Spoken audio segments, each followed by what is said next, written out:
As- Assalamualaikum warahmatullahi wabarakatuh. Bismillahirrahmanirrahim.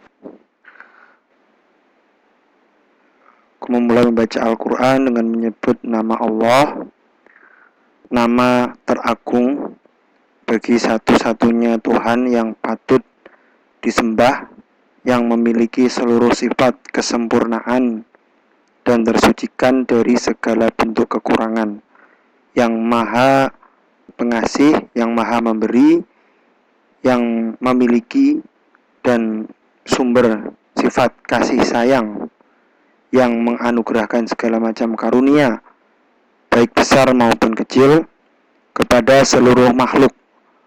Maha penyayang yang tiada henti, memberi kasih dan kebaikan kepada orang-orang yang beriman. Memulai setiap pekerjaan dengan menyebut nama Allah, yaitu membaca basmalah, akan mendatangkan keberkahan. Dan dengan mengingat Allah dalam setiap pekerjaan, seseorang akan memiliki kekuatan spiritual untuk melakukan yang terbaik dan menghindar dari keburukan. Surat Al-Fatihah dimulai dengan basmalah. Ada beberapa pendapat ulama berkenaan dengan basmalah yang terdapat pada permulaan surat Al-Fatihah. Di antara pendapat-pendapat itu yang termasyhur ialah basmalah adalah ayat tersendiri, diturunkan Allah untuk jadi kepala masing-masing surah dan pembatas antara satu surah dengan surah yang lain. Jadi dia bukanlah satu ayat dari Al-Fatihah atau dari surat yang lain yang dimulai dengan basmalah itu. Ini pendapat Imam Malik serta ahli qiraah dan fuqaha Madinah, Basrah, dan Syam, dan juga mengikut Imam Abu Hanifah dan pengikut-pengikutnya. Sebab itu menurut Imam Abu Hanifah, basmalah itu tidak dikeraskan membacanya dalam sholat, bahkan Imam Malik tidak membaca basmalah sama sekali. Hadis Nabi SAW dari Anas bin Malik, dia berkata, saya sholat di belakang Nabi SAW, Abu Bakar, Umar dan Utsman, mereka memulai dengan Alhamdulillahi Rabbil Alamin, tidak menyebut Bismillahirrahmanirrahim di awal bacaan dan tidak pula di akhirnya. Riwayat Bukhari dan Muslim. Yang kedua adalah basmalah adalah salah satu dari ayat Al-Fatihah dan pada surah An-Naml yang dimulai dengan basmalah. Inilah pendapat Imam Syafi'i beserta ahli qiraah Mekah dan Kufah. Sebab itu menurut mereka basmalah itu dibaca dengan suara keras dalam sholat jahar. Dalil-dalil menunjukkan dari Nabi SAW dari Ibnu Abbas, ia berkata Rasulullah SAW mengeraskan bacaan Bismillahirrahmanirrahim.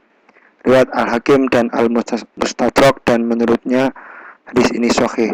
Dari Ummu Salamah katanya Rasulullah SAW berhenti berkali-kali dalam bacaan Bismillahirrahmanirrahim, Alhamdulillahi Rabbil Alamin, Ar-Rahmanirrahim, Maliki Yaumiddin.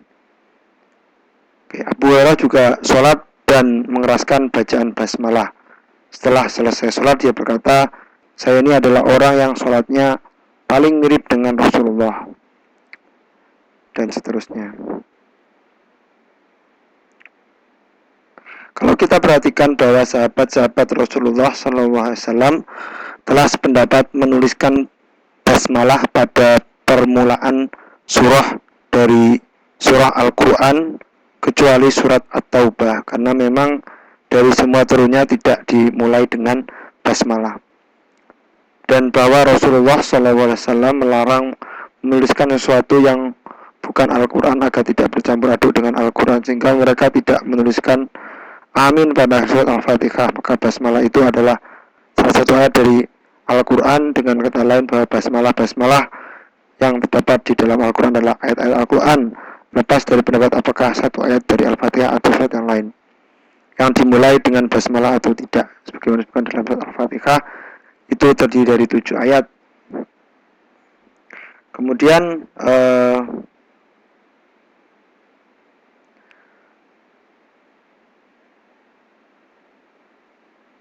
Seorang muslim diperintahkan membaca basmalah pada waktu mengerjakan sesuatu yang baik.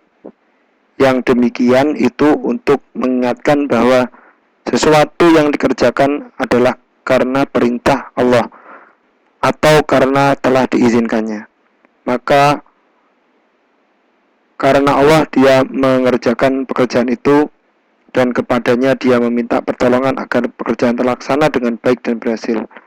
Nabi Shallallahu Alaihi Wasallam bersabda, setiap pekerjaan penting yang tidak dimulai dengan menyebut basmalah adalah buntung. Riwayat Abdul Qadir Ar-Rahawi. Orang Arab sebelum datang Islam mengerjakan sesuatu dengan menyebut Al-Latha, Al-Uzza, nama-nama berhala mereka. Sebab itu Allah mengajarkan kepada penganut-penganut agama Islam yang telah mengesakannya agar mereka mengerjakan itu dengan nama Allah.